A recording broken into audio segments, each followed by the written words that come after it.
अस्सलाम वालेकुम। शहीद सियालवी आपसे मुखातिब हूँ। वही हुआ जिसका डर था। अमेरिका के स्टेट डिपार्टमेंट ने अपनी स्टेटमेंट दे दी है और उसने कहा है कि हम मज़म्मत करते हैं और हमें बहुत दुख है कि हमारा एक शहरी, हमारा एक बच्चा, हमारा एक कुत्ता जो है वो मारा गया अदालत में। और जिस कुत्ते को वो हड्डी डालते थे और वो दुम हिलाते हिलाते उनकी गोद में जाके बैठ जाता था और झूठी नबूवत का दावा कर लेता था, उल्टी सीधी बकवासात बका करता था, उल्टे सीधे दावे किया करता था, वो वासिल जहन्नम हुआ। इस पर अमेरिका को बहुत दुख हुआ और उसने अपनी स्टेटमेंट दी जो आपके सामने इस वक्त आपको दिखाई जा रही है। क्या पाकिस्तान के फॉरेन ऑफिस की जानिब से कोई शटअप कॉल आई? ये जो गुलाम बैठे हुए हैं हमारी हुकूमत में, ये जो फिर कहते हैं कि हमें ना कहा करो कि हम अंग्रेज़ों के कुत्ते नहलाने वाले हैं, उनके घोड़े नहलाने वाले हैं या हम उसके बूट पॉलिश करने वाले हैं। अगर तुम लोग ना होते, माजरत के साथ हज़्फ कर लीजिएगा इन अल्फाज को, गैर पार्लिमानी अल्फाज, माजरत के साथ अगर तुम ऐसे ना होते ना तो अभी तक तुम ऐसे शटअप कॉल दे चुके होते कि पाकिस्तान का इंटरनल मामला है, who the hell you are कि तुम आके पाकिस्तान के इंटरनल मैटर्स में इंटरफेयर करो।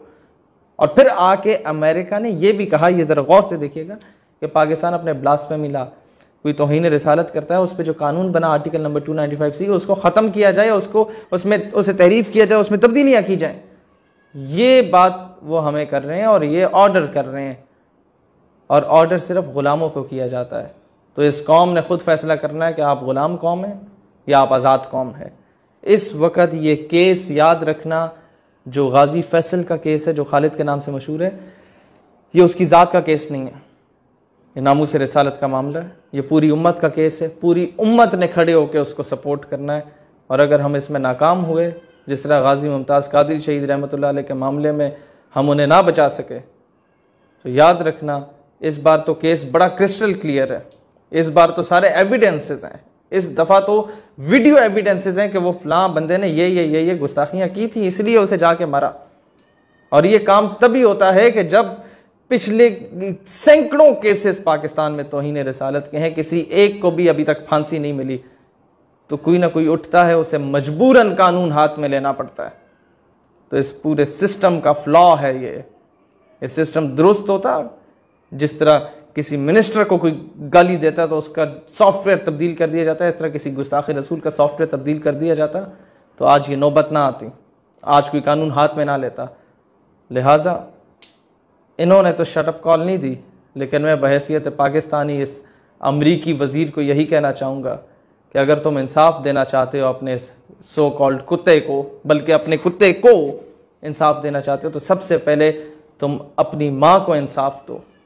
सबसे पहले तुम अपने अमेरिका में रहने वाली औरतों को यह इंसाफ दो कि अपने ID कार्ड्स पे अपने बाप का नाम लिख दो, क्योंकि तुम्हें यह मालूम नहीं होता। और अपने आप को इंसाफ पहले दो, क्योंकि तुम लोगों के ID कार्ड पे तुम्हारे बाप का नाम नहीं लिखा होता। तुम ये नहीं जानते कि तुम्हारे मोहल्ले में रहने वाले वो 600 बंदे, कोई हैरी तो कोई जैक्सन तो कोई बीबर तो कोई गामा घसीटा जो है, उनमें से असल तुम्हारा बाप कौन है या कौन कौन तुम्हारा बाप है। उन सब की एक फहरिस्त लिख लो कि कौन कौन था जिसने तुम्हारी वालिदा को यह शर्फ बख्शा कि तुम इस दुनिया में तशरीफ ले आए। कम से कम पहले अपनी पहचान, अपनी असल को देख लो। मैं नहीं कहूँगा तुम अब वहाँ के कालों के साथ क्या कर रहे हो, मैं ये भी नहीं कहूँगा कि तुम वहाँ पर माइनॉरिटीज़ के साथ क्या कर रहे हो, मैं ये भी नहीं आज बात करता कि तुम डॉक्टर आफिया सिद्दीकी के साथ क्या कर रहे हो। वो तो इन ढगों ने बात करनी थी, लेकिन इन उल्लू के पट्ठों ने 2 सालों से मैंने नहीं देखा, और पिछले 20 साल 18 साल 17 साल से जब से आफिया सिद्दीकी बाहर है, कोई एक उल्लू का पट्ठा भी हुकूमती सतह पर जाके नहीं बोला। लेकिन बात यह है कि मैं तुमसे मुखातिब हूँ, पहले अपने बाप की पहचान कर लो, फिर आके हमें बताना कि ह्यूमन राइट्स क्या होते हैं और ह्यूमन राइट्स वायलेशन क्या होती है। तुम्हारी माँ पे चढ़ाई करके जो उन्होंने ह्यूमन राइट्स वायलेशन की, और उसके बाद तुम लोग अमरीकी जो इस दुनिया में मारे से अपने इस दुनिया में तशरीफ ले आए, पहले उस माँ के साथ इंसाफ कर लो, उसे ह्यूमन राइट्स, वुमन राइट्स दे दो, उसके बाद आके यहाँ पर ह्यूमन राइट्स के वावेले मचाना। और इंशाल्लाह डे विल कम कि हम लोग इंटरनेशनल प्रेशर को अपने ऊपर इम्पोज नहीं करेंगे। इंशाल्लाह डे विल कम कि पाकिस्तान सॉवरेन स्टेट बनेगा, अपने फैसले खुद करेगा। इंशाल्लाह ताला पाकिस्तान पाइंदा।